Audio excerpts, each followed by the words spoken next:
Now this is the part where I think I'm going to get in trouble with all the other Mexicans.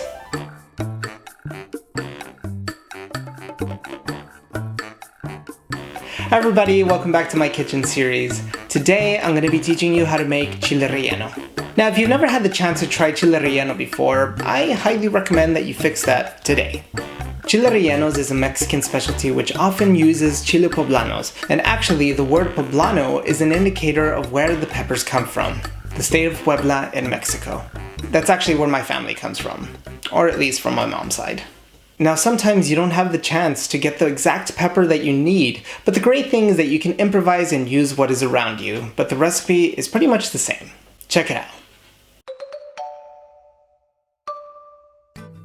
Now like I said, if you can't get your hands on poblano peppers, the good thing is that you can actually make this recipe pretty easily with what you do have.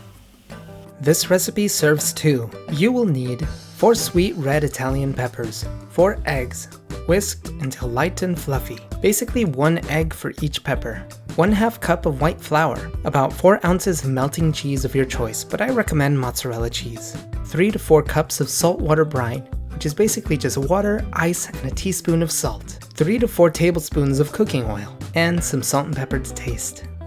Today I'm going to be using these sweet red Italian peppers, and just remember that the cooking method is exactly the same for these peppers. Chile relleno literally translates to stuffed chili peppers, and typically you can eat them with whatever you like, but today I'm going to be making them simply with cheese. Now on the flip side, this recipe is a bit more involved. This recipe is essentially done in 3 different stages: the roasting, the egging, and the frying.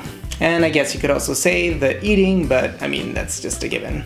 Womp womp. And yeah, that's enough from me. Let's get started. Like I said, you will need sweet red chilies. If you can get your hands on fresh poblanos, this is essentially the same process. Preheat your oven to 375 degrees Fahrenheit, or at around 200 degrees centigrade. Prepare your brine. Hold the ice, you'll need it in just a moment. Place the chilies on a baking sheet lined with foil or parchment paper. Do not season them with anything yet. Once the oven is ready, place them in the center of the oven and let them roast until the skins start to blister and slightly char. This will take about 15 to 20 minutes. However, once you see the skins blister, they are ready. Shut off your oven and we're moving on to the next step. Place your brine and ice into a bowl and place the chilies immediately into the brine. Allow them to cool down slightly.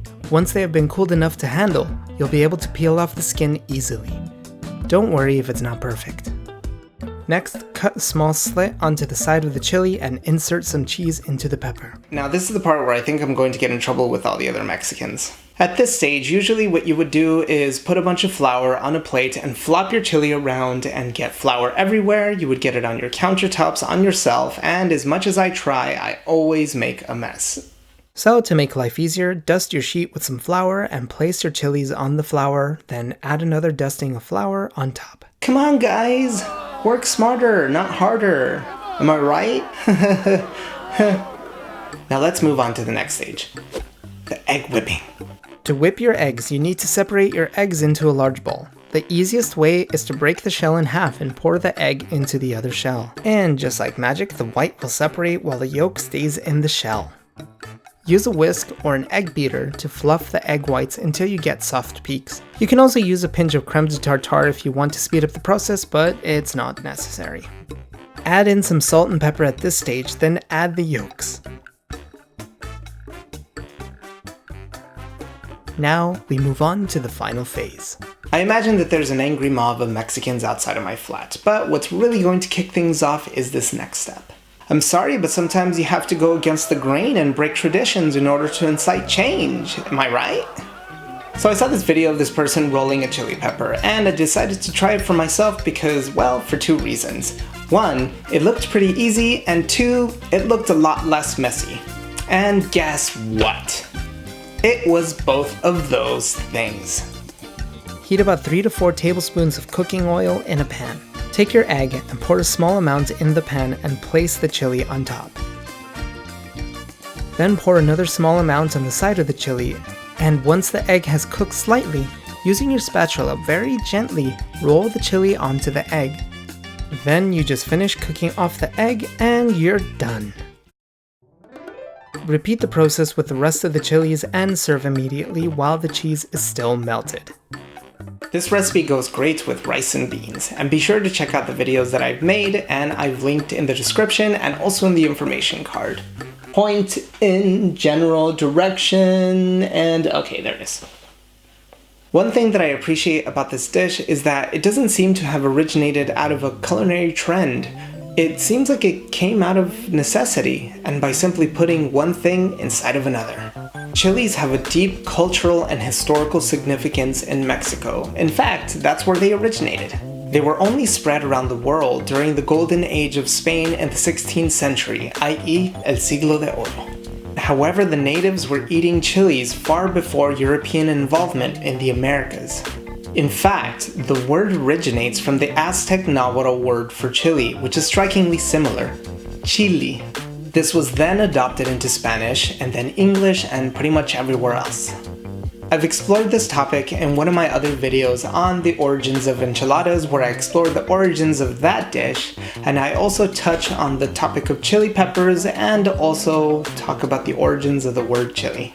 So be sure to check out that video, which I've also linked in the description, and you could also check it out in there it is, yeah. I joke about an angry mob of Mexicans at my door, but the thing is, I am a first-generation Mexican guy, as in I have immigrant parents. Also, I grew up in a very Mexican community, so I know that traditions are very, very important to our community. But, with that being said, I also like to say, hey, why not try new things? So if the rolling method works for you, great. Let me know how it goes for you in the comment section down below. I encourage you to try new things, and I would like for you to enjoy the process of cooking because I think that you should eat good food. So again, thank you so much for watching, and I hope you enjoyed this video. Please let me know how it goes for you, and yeah, I'll catch you in the next one. Please subscribe to this channel, History Kitchen, for more history and more food. Be sure to check out all my other videos that I've linked in the description below, or if you can find the playlist, or in that recommended, or the next video or something like that. Click on my channel, explore, have a look around, and yeah, let me know what you think. Okay, well, thank you so much for watching, and I'll see you next time. Bye!